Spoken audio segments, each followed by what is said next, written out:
bí ẹ ṣe ń treat àwọn èèyàn yìí ò dáa. Ẹ ń treat wọn bí ẹranko, ẹ ń treat wọn bẹ́ẹ̀ ni wípé wọ́n ṣílé ayé wá láti yà sórílẹ̀-èdè yìí ni. tọ́ ẹ̀yin èèyàn wa, arábìnrin yìí Olúyinká TNT ó sọ ọ̀pọ̀lọpọ̀ ọ̀rọ̀ nípa Nàìjíríà. Ó sọ bí wọ́n ṣe ń gba ilé lọ́wọ́ àwọn mẹ̀kúnnù tí wọn ò dẹ̀ ní compensate wọn. Ó sọ gbogbo rẹ̀ nínú fídíò yìí. Ẹ̀yin èèyàn wa, ẹ farabalẹ̀ kí ẹ wo fídíò yìí. Ẹ ń treat wọn bí ìgbà tá a bá ní pé Ọlọ́run kọ́ ló ṣẹ̀dá wọn, pé ẹni tí Ọlọ́run bá ti ṣẹ̀dá sí Nàìjíríà tí ò bá lówó ó ti ṣílé ayé wá. Treatment tẹ́ ń fún wọn nìyẹn. Tẹ́ wọ́n bá ìlú yìí, mo ní màmá kan nígbà tí ìjọba bá fẹ́ lo ilé tó ń gbé tí kò ń ṣe ìwọ ló fẹ́ kó kúrò ń bẹ̀, ilé tó jóná nìyẹn o. Ẹ má gbàgbé pé àwọn ilé tó jóná àwọn kan sublet ẹ̀ tó jẹ́ wípé kinní kan wọ́n ra mortgage, wọ́n máa fún wọn ní another place, ọkọ̀ fún wọn lówó kún wọn lọ wá mortgage 3 times 2 owó ilé yẹn náà máa fún wọn torí àwọn kan ló kúrò ń bẹ̀, ilé jóná ni. Ṣó ti yé yín? Ilé ó jóná ni àwọn kọ́ ló kó kúrò bẹ́ẹ̀. So times 2 ilé tó jóná yẹn fún àwọn tó ti ra ilé yẹn tó sublet bí irú landlord tèmi sìn, times 2 ilé tó jóná yẹn náà máa fún. Insurance máa fún lówó láti lọ ra lé mi tó máa àbí kọ́ fún níbò míì.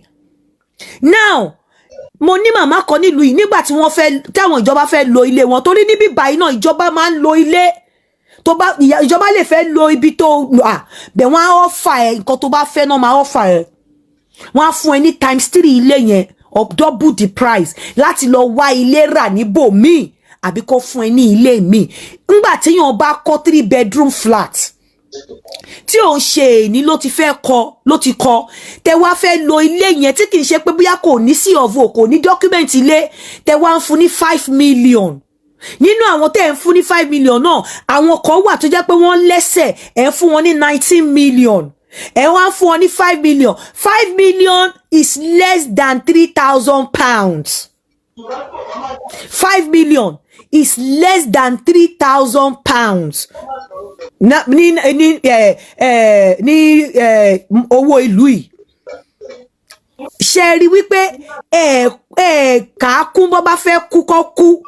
Àìmọye irú èèyàn bẹ́ẹ̀ tí ò lágbàkànlé níbi kankan tó jẹ́ pé bí ẹ ṣe yẹn òun ló máa fi commit suicide tó dẹ̀ máa gbabẹ̀ kú because ẹ̀mí èèyàn ò jọ yín lójú. Tí ẹ̀mí èèyàn bá jọ yín lójú ó yẹ kẹ́ ẹ mọ̀ pé tẹ́ ẹ bá dàdà gba ilé gbìn lọ́wọ́ èèyàn ó máa kú ni. Ó máa kú ni. Ó lè kú, ó lè lo poison, ó lè commit suicide. Ìgbà tí ilé mi jóná mi ò tí ì gbé gold mi lọ sí bank, mo ti gold mi sábẹ́ bẹ́ẹ̀dì ni. Nígbà tí wọ́n pè mí ní after tí mo ti sọ pé tó ti sọ mi pé nǹkan kò ṣe àwọn ọmọ mi, this next thing tọkàn mi wà, ọkàn mi ò tí ẹ̀rọ bàtà kò raṣọ gold mi lọkàn mi wà pé yé Olúwa o níbo ni ma ti bẹ̀rẹ̀, torí jog mo rú sínú pálí báyìí mo gbé sábẹ́ bẹ́ẹ̀dì mo dé pa ni. Ọlọ́run o níbo ni ma ti bẹ̀rẹ̀. Nígbà tí mo rí àwọn fire marshal yẹn tí mo bá wọn sọ̀rọ̀, méjì nínú wọn àti ọlọ́pàá méjì náà tẹ̀lé mi wọnú ilé nígbà tí gbogbo ẹ ti rọlẹ̀ láti lọ gbé páálí yẹn jáde ni mo ṣe wá gbé lọ sí báǹkì níjọ́ kejì. Gold nìyẹn kò ń ṣẹ̀mí èèyàn. Ká tó má wá sọ wípé odidi ilé tẹ́ bá fẹ́ lo ilé àwọn èèyàn, ẹ̀tọ́ yín gẹ́gẹ́ bí ìjọba ìsídàkẹ́ fún wọn ní owó tó tó owó tó máa ra ilé mi fún wọn lẹ́sẹ̀kẹsẹ̀, àbí kẹ́ relocate wọn sí ilé tó jẹ́ pé ó wà equal to ilé tẹ́ ẹ fẹ́ gbà lọ́wọ́ wọn.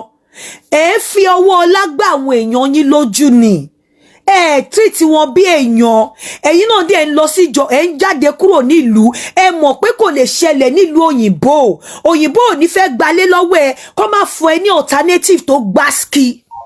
Àwọn míì gan inú wọn máa ń dùn pé wọ́n gbalé ni. Àwọn tó ní ilé níbi tó ti jóná yẹn, inú ẹlòmíì ilé yẹn ti sú kò mọ bó ṣe fẹ́ dispose ẹ̀, inú ẹ̀ máa dùn pé ilé yẹn jóná ni.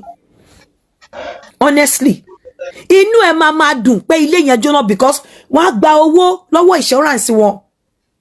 Wọ́n á gba owó wọ́n dẹ̀ fún wọn nílé mi. Nígbà tó jẹ́ pé ní time COVID ìjọba ìlú yìí ọ̀pọ̀lọpọ̀ ló fi owó yẹn ṣe rere torí ìjọba ìlú yìí fi àyè gba àwọn oníṣẹ́ aládàáni.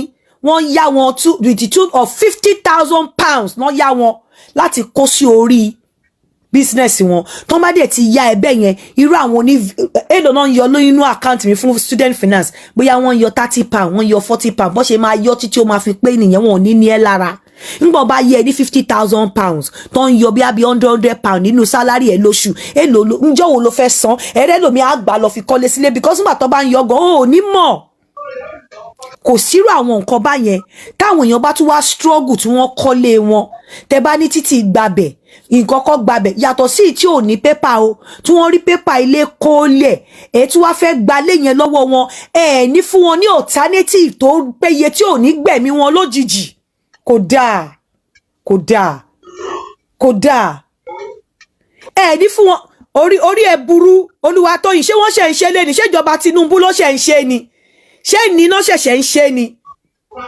ṣé ìjọba tó wà lórí oyè yìí ló máa kọ́kọ́ displace àwọn èèyàn ni Kámbèlété Kaduna ni kíní ti ṣẹlẹ̀ ṣé ìjọba tó wà lórí oyè báyìí ló máa kọ́kọ́ displace àwọn èèyàn ṣé gbogbo ìgbà tó ń wó gbogbo ilé márọ̀kọ́ tó lú gbogbo ilé àwọn babish ṣé Tinubu ló wà lórí oyè ni a máa wíru ẹ máa sọ̀rọ̀ bí o pẹ́ ni pé orí yín ìpàkọ́ orí yín lẹ fi ń ronú ṣé Tinubu ló wà lórí oyè nígbà tó displace àwọn ará márọ̀kọ́ ṣé wọ́n ṣe ń ṣe ni olórí burúkú Òṣìtóyìn ẹkún níyì ṣèjọba ṣe ń ṣe ni à ń sọ̀rọ̀ pé nǹkan tí ò da ẹ fẹ́ dàbí ìlú òyìnbó bọ́ ẹ treat àwọn èèyàn bíi pé báwọn ará ìlú òyìnbó ṣe ń treat àwọn èèyàn kò sí ẹni tó ti máa pẹ́ ń bí tó máa wish láti wá gbélé kò sí ẹ má jẹ́ ká tọra wa kó gbogbo kiri kò sí ẹni tó máa ti pẹ́ ní diaspora tó máa wish láti wá gbélé gbogbo ilé táwọn náà kọ̀ọ̀kan wọ́n kàn ń tọra wọn ni kò sí ẹ lè gbalé lọ́wọ́ èèyàn tó ti kọ́lé tó ti fọkànbalẹ̀ bí wọ́n bá ti kọ́lé fún rẹ̀ bẹ́ẹ̀ ni kó ti fún rẹ̀ ní fọkànbalẹ̀ àti ọkàn rẹ̀ nísinmi ẹ wá fẹ́ dá wọn sóko àárọ̀ kó dáa ó yẹ kí ẹ fún wọn ní owó tó máa lè fi ra lé gbé àbí kẹ́ fún wọn ní alternative tí wọ́n máa lè fi orí wọn lé tẹ́ bá fẹ́ ṣe bí òyìnbó ò ní ṣe bẹ́ẹ̀ láíláí they think about your safety they think about your mental health ipe gbogbo nǹkan kí nǹkan tó bá máa alter mental health yẹ wọ́n máa work on it and that is the truth. Ìjọ tí èèyàn kó sí ẹnu training ní ojú mi tí mo padà sí ọ́fíìsì wọ́n dìdí sọ fún mi pé kí n má wá síbi iṣẹ́ ńjọ́ kejì ni nígbà tí mo tún débẹ̀ níjọ́ kẹta wọ́n béèrè lọ́wọ́ mi wípé ṣé mo ti wà okay láti wá síbi iṣẹ́.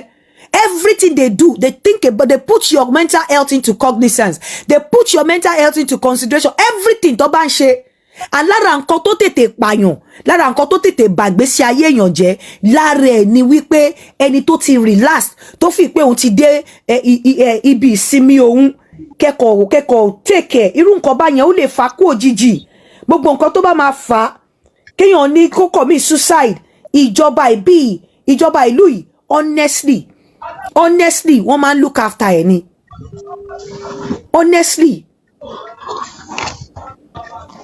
kódà